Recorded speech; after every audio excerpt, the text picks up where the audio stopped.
Assalamualaikum warahmatullahi wabarakatuh. Bertemu kembali dengan saya Nur Hadi Sembiring dari Departemen Teknik Industri Universitas Sumatera Utara. Pada kesempatan kali ini kita akan membahas mengenai costing system, yakni job costing system dan proses costing system. Nah, mari sama-sama kita saksikan videonya. Terima kasih.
Para pembelajar masih banyak yang belum mengenal istilah job costing dalam dunia kerja.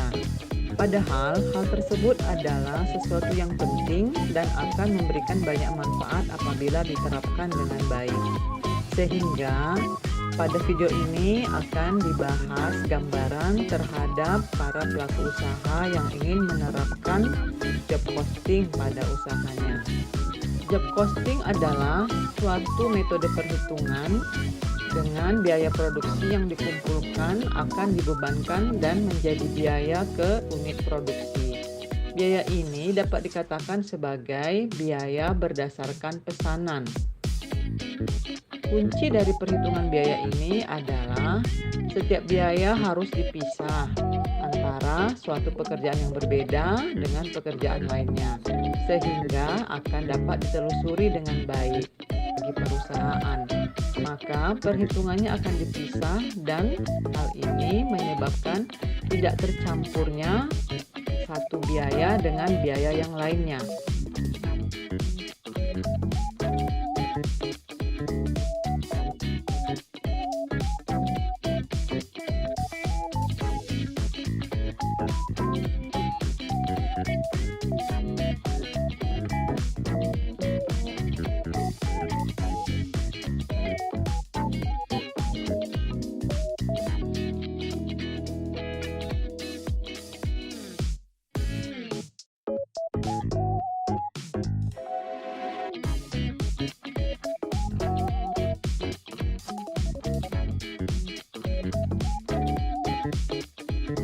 Manfaat dari job costing.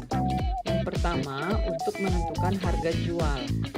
Perusahaan harus dapat menentukan harga jual yang sesuai produksi tersebut. Hal ini juga akan menghindari persaingan dengan mematok harga sesuai harga pasaran.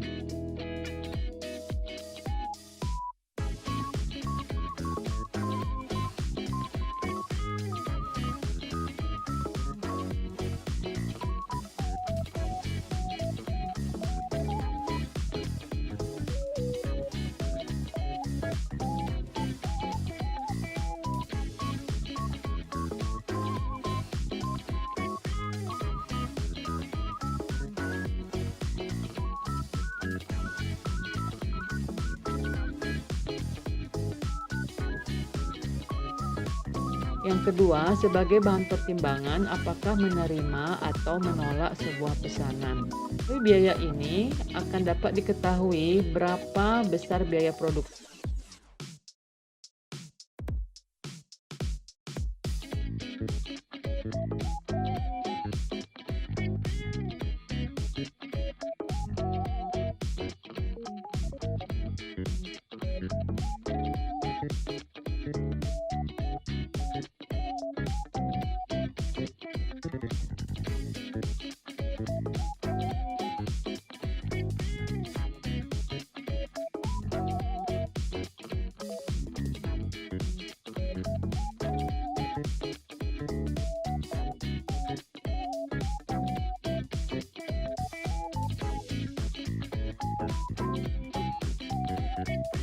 Tiga, untuk memantau penerapan biaya produksi.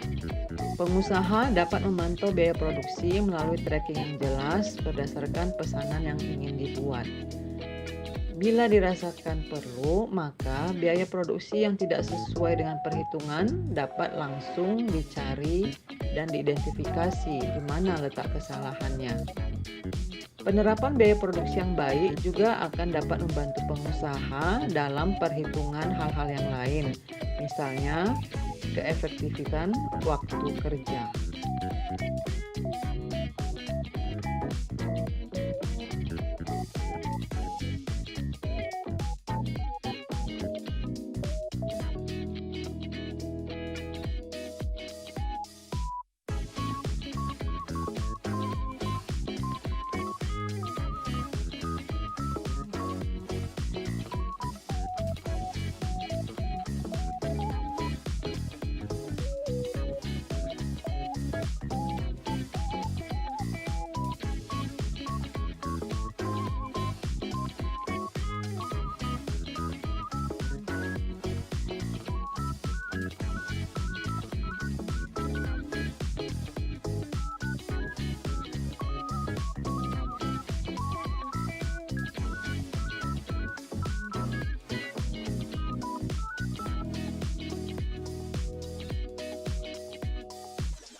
Yang keempat, pemisahan keuntungan yang jelas. Ketika hasil penjualan telah didapatkan, maka pengusaha dapat langsung mengelompokkannya menjadi laba. Namun sebelum itu, sebaiknya dipisahkan dahulu dengan cara mengurangi keuntungan yang didapat dengan biaya produksi yang sudah dilakukan.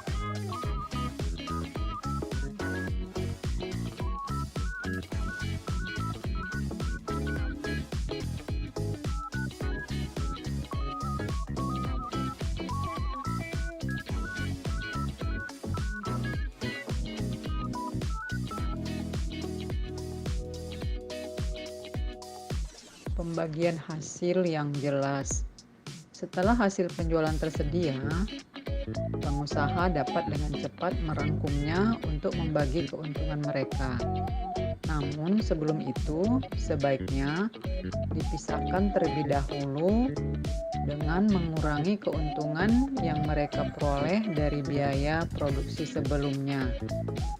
Hal ini akan membuat pemisahan keuntungan menjadi lebih jelas dan ukuran apakah order yang didapatkan sudah menguntungkan. Anda dapat membandingkan keuntungan per pekerjaan yang dilakukan. Seperti yang sudah disampaikan, pemisahan panel yang jelas dapat menjadi sebuah patokan. Hal ini memungkinkan pengusaha untuk membandingkan berapa banyak keuntungan yang mereka hasilkan setiap kali mereka menyelesaikan sebuah pekerjaan. Hal ini juga berfungsi sebagai tolak ukur apakah sebuah perusahaan telah bangkit atau mengalami kerugian. Jadi, semua hal tersebut dapat sebagai laporan keuangan yang tidak langsung,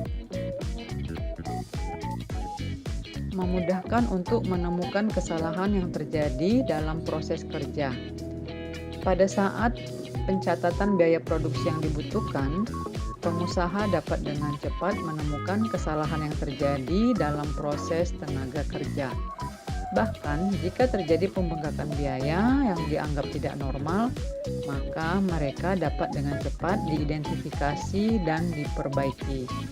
Setiap kesalahan kecil yang terkait dengan biaya produksi dapat diperbaiki dengan cepat untuk menghindari masalah jangka panjang.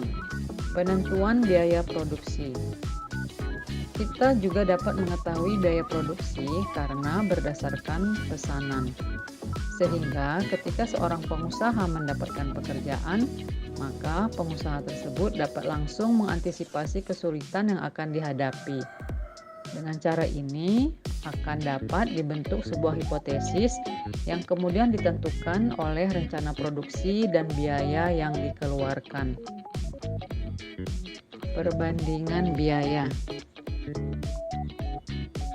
Biaya aktual yang terjadi dibandingkan dengan biaya target.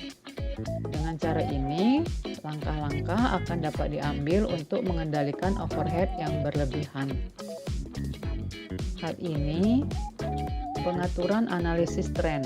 Analisis tren dapat disiapkan dengan mengumpulkan biaya masa lalu atau biaya yang dikeluarkan sebelumnya dan akan menggunakannya sebagai perkiraan biaya tenaga kerja.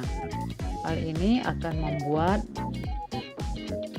menjadi lebih mudah dan lebih realistis untuk menentukan biaya berikutnya dari sebuah pekerjaan.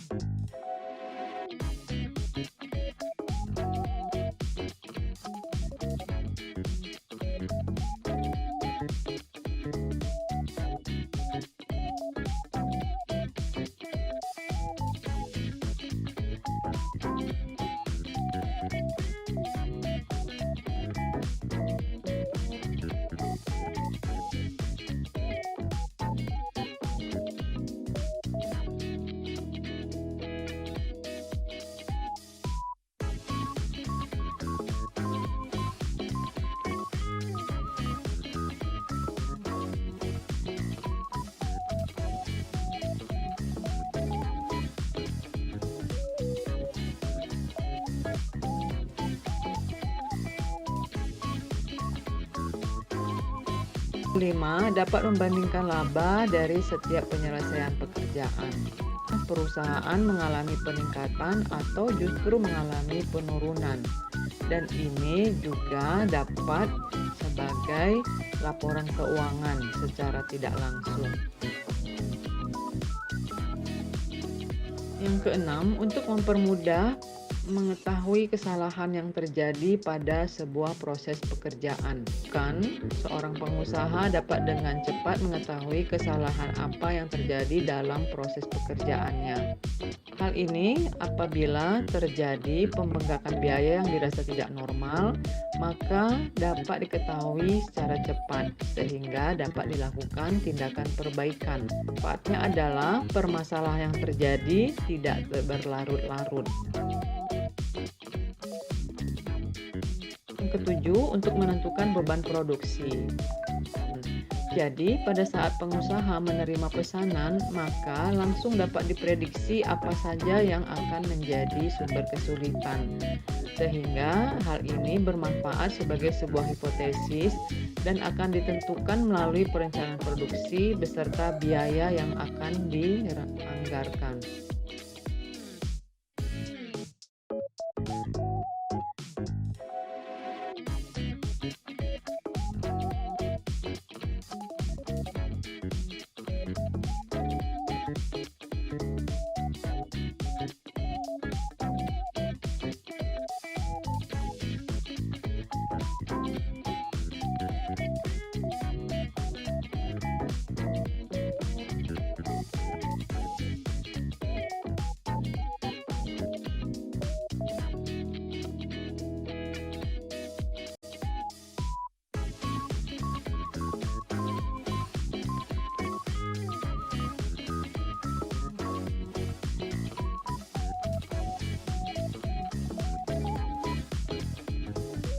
Kedelapan, dapat berfungsi untuk membandingkan biaya aktual. Setelah ditentukan, maka tindakan-tindakan yang perlu akan dapat diambil untuk mengendalikan overhead yang berlebihan. Membantu untuk membuat trend analisis.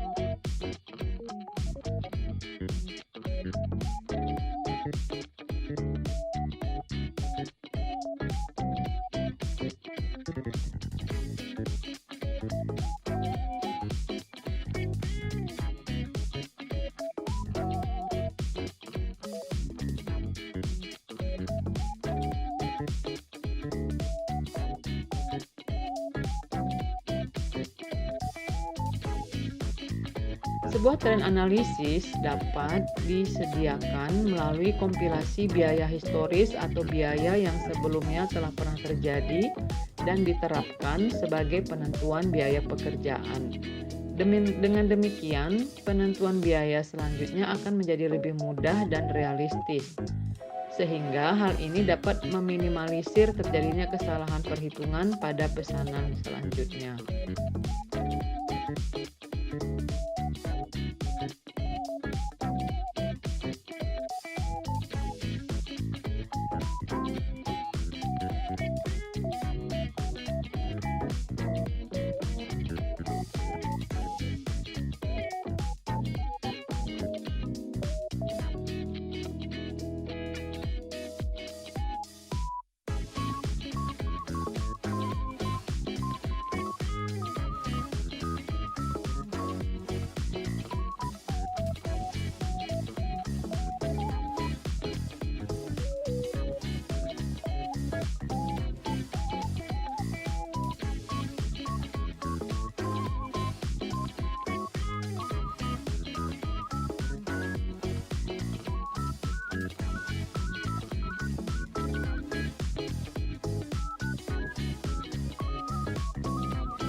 Para pembelajar, karakteristik perusahaan yang menggunakan costing adalah sebagai berikut. Yang pertama, perusahaan tersebut memproduksi berbagai macam produk sesuai dengan spesifikasi pemesanan. Biaya produksi langsung terdiri dari biaya bahan baku dan biaya tenaga kerja langsung. Biaya produksi langsung diperhitungkan sebagai beban pokok produksi pesanan tertentu berdasarkan biaya yang sesungguhnya terjadi. Beban pokok produksi per unit dihitung pada saat pesanan selesai diproduksi dengan cara membagi jumlah biaya produksi yang dikeluarkan untuk pesanan tersebut dengan jumlah unit produk yang dihasilkan untuk pesanan yang bersangkutan.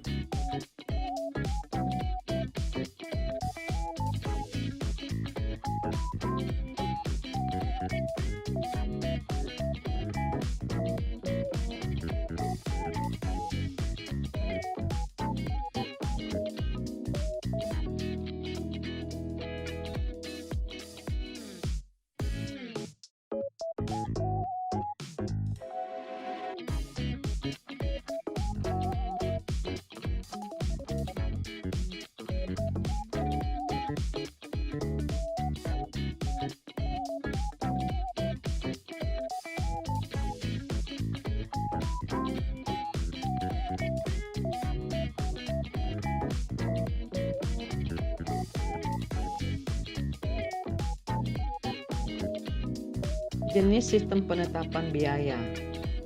Costing system memiliki dua tipe, yakni job costing system dan proses costing system. Setiap pekerjaan umumnya menggunakan jumlah sumber daya yang berbeda. Produk atau layanan seringkali merupakan sebuah kesatuan. Contohnya, sebuah mesin khusus dibuat di Hitachi, kemudian sebuah proyek konstruksi yang dikelola oleh Bechtel Corporation. Contoh lainnya, sebuah jasa konstruksi perbaikan yang dilakukan di Audi Service Center. Job costing juga digunakan oleh perusahaan seperti Ethan Allen untuk biaya beberapa unit identik produk dengan furniture yang berbeda.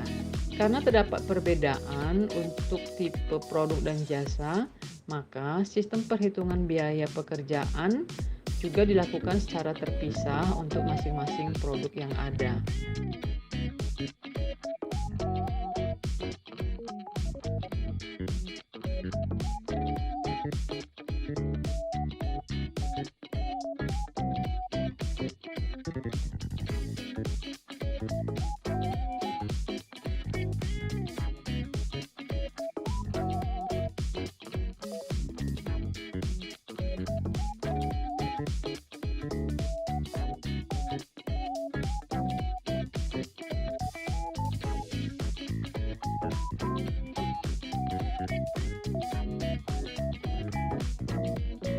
Pada setiap periode, sistem perhitungan biaya proses membagi total biaya produksi atau jasa yang identik atau serupa dengan jumlah total unit diproduksi untuk mendapatkan biaya per unit.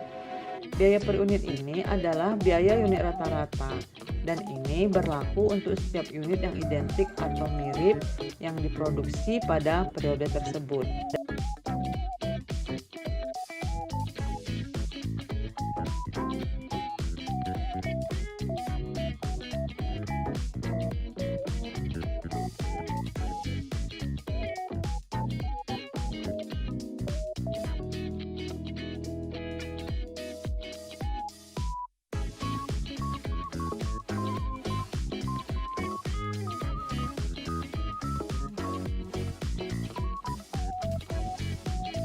Pada tabel berikut disajikan perbedaan secara mendasar dari kedua tipe costing system. Banyak perusahaan memiliki sistem biaya pekerjaan yang tidak murni, ataupun memiliki kombinasi dari kedua metode tersebut. Sistem penetapan biaya perlu disesuaikan dengan operasi yang terdapat pada perusahaan tersebut.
Belajar berikut ini adalah pendekatan umum job costing dengan menggunakan normal costing.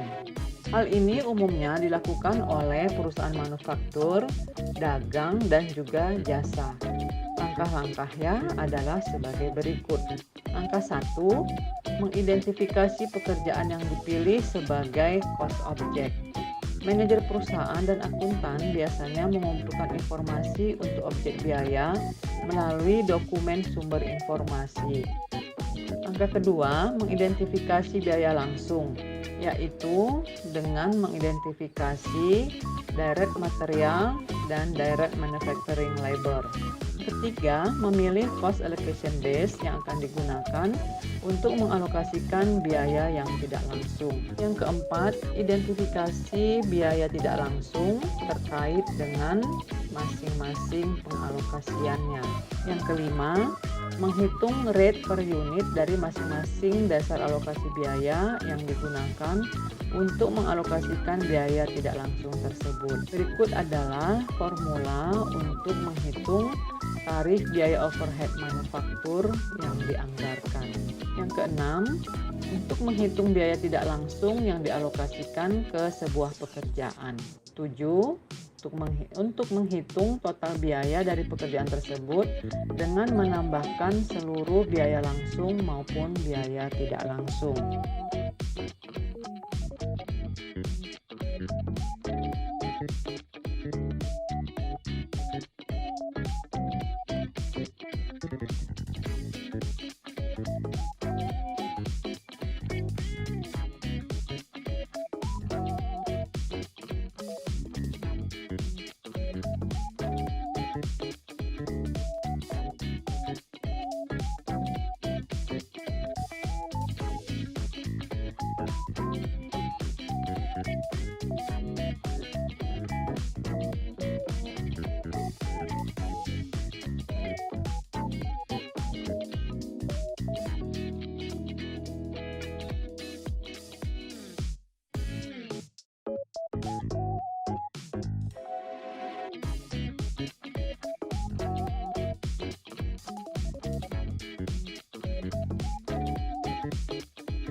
Baiklah para pembelajar seluruhnya, demikianlah akhir dari materi pada video kali ini.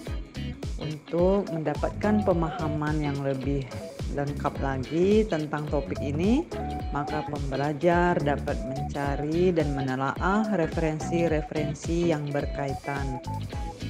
Semoga apa yang sudah kita saksikan pada video ini mendapatkan banyak manfaat. Insyaallah ketemu pada video yang berikutnya. Assalamualaikum warahmatullahi wabarakatuh. Salam sehat selalu.